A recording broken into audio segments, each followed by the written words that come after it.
यह वीडियो आपको महाभारत के समय की रोचक घटना सुनाता है जब पांडवों ने कलयुग के बारे में भगवान श्री कृष्ण से प्रश्न किए। इसके साथ ही हम देखेंगे कि कैसे उन्होंने दिखाया कि कलयुग के लोग कैसे होंगे और उनके व्यवहार कैसे होंगे। महाभारत के समय की बात है। पांचों पांडवों ने भगवान श्री कृष्ण से कलयुग के बारे में चर्चा की और कलयुग के बारे में विस्तार से पूछा और जानने की इच्छा जाहिर की कि कलयुग में मनुष्य कैसा होगा, उसके व्यवहार कैसे होंगे और उसे मोक्ष कैसे प्राप्त होगा। इन्हीं प्रश्नों का उत्तर देने के लिए भगवान श्री कृष्ण कहते हैं, तुम पांचों भाई वन में जाओ और जो कुछ भी दिखे वह आकर मुझे बताओ, मैं तुम्हें उसका प्रभाव बताऊंगा। पांचों भाई वन में गए। युधिष्ठिर महाराज ने देखा कि किसी हाथी की 2 सूंड है। यह देखकर आश्चर्य का पार न रहा। अर्जुन दूसरी दिशा में गए। वहां उन्होंने देखा कि कोई पक्षी है, उसके पंखों पर वेद की आर्चाएं लिखी हुई हैं, पर वह पक्षी मुर्दे का मांस खा रहा है। यह भी आश्चर्य है। भीम ने तीसरा आश्चर्य देखा कि गाय ने बछड़े को जन्म दिया है और बछड़े को इतना चाट रही है कि बछड़ा लहूलुहान हो जाता है। सहदेव ने चौथा आश्चर्य देखा कि 6-7 कुएं हैं और आसपास के कुओं में पानी है, किंतु बीच का कुआं खाली है। बीच का कुआं गहरा है, फिर भी पानी नहीं है।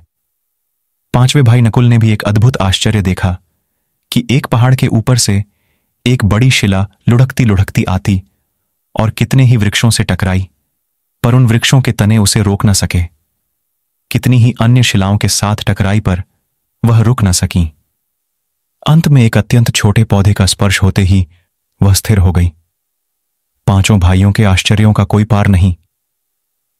शाम को वे श्री कृष्ण के पास गए और अपने अलग अलग दृश्यों का वर्णन किया। युधिष्ठिर कहते हैं, मैंने 2 सूंड वाला हाथी देखा तो मेरे आश्चर्य का कोई पार न रहा।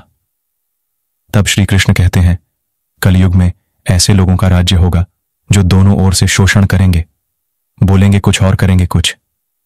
ऐसे लोगों का राज्य होगा। इससे तुम पहले राज्य कर लो। अर्जुन ने आश्चर्य देखा कि पक्षी के पंखों पर वेद की आर्चाएं लिखी हुई हैं और पक्षी मुर्दे का मांस खा रहा है। इसी प्रकार कलयुग में ऐसे लोग रहेंगे जो बड़े बड़े पंडित और विद्वान कहलाएंगे, किंतु वे यही देखते रहेंगे कि कौन सा मनुष्य मरे और हमारे नाम से संपत्ति कर जाए। संस्था के व्यक्ति विचारेंगे कि कौन सा मनुष्य मरे और संस्था हमारे नाम से हो जाए। हर जाति धर्म के प्रमुख पद पर बैठे विचार करेंगे कि कब किसका श्राद्ध है। चाहे कितने भी बड़े लोग होंगे, किंतु उनकी दृष्टि तो धन के ऊपर, मांस के ऊपर ही रहेगी।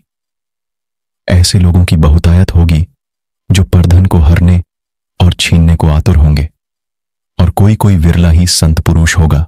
भीम ने तीसरा आश्चर्य देखा कि गाय अपने बछड़े को इतना चाटती है, बछड़ा लहूलुहान हो जाता है। कलयुग का आदमी शिशुपाल हो जाएगा। बालकों के लिए इतनी ममता करेगा कि उन्हें अपने विकास का अवसर ही नहीं मिलेगा। किसी का बेटा घर छोड़कर साधु बनेगा तो हजारों व्यक्ति दर्शन करेंगे, किंतु यदि अपना बेटा साधु बनता होगा तो रोएंगे कि मेरे बेटे का क्या होगा। इतनी सारी ममता होगी कि उसे मोहमाया और परिवार में ही बांध कर रखेंगे और उसका जीवन वहीं खत्म हो जाएगा। अंत में बेचारा अनाथ होकर मरेगा। वास्तव में लड़के तुम्हारे नहीं हैं, वे तो बहुओं की अमानत हैं। लड़कियां जमाइयों की अमानत हैं और तुम्हारा यह शरीर मृत्यु की अमानत है। तुम्हारी आत्मा परमात्मा की अमानत है। तुम अपने शाश्वत संबंध को जान लो बस। सहदेव ने चौथा आश्चर्य यह देखा कि 5-7 भरे कुएं के बीच का कुआं एकदम खाली। कलयुग में धनाढ़ है लोग लड़के लड़की के विवाह में, मकान के उत्सव में, छोटे बड़े उत्सवों में तो लाखों रुपए खर्च कर देंगे, परंतु पड़ोस में ही यदि कोई भूखा प्यासा होगा तो यह नहीं देखेंगे कि उसका पेट भरा है या नहीं। दूसरी ओर मौज मौज में शराब, कबाब, फैशन और व्यसन में पैसे उड़ा देंगे, किंतु किसी के 2 आंसुओं पहुंचने में उनकी रुचि ना होगी, और जिनकी रुचि होगी उन पर कलयुग का प्रभाव नहीं होगा, उन पर भगवान का प्रभाव होगा। 5वां आश्चर्य यह था कि एक बड़ी चट्टान पहाड़ पर से लुढ़की वृक्षों के तने और चट्टाने उसे रोक न पाए, किंतु एक छोटे से पौधे से टकराते ही वह चट्टान रुक गई। कलयुग में मानव का मन नीचे गिरेगा, उसका जीवन पतित होगा।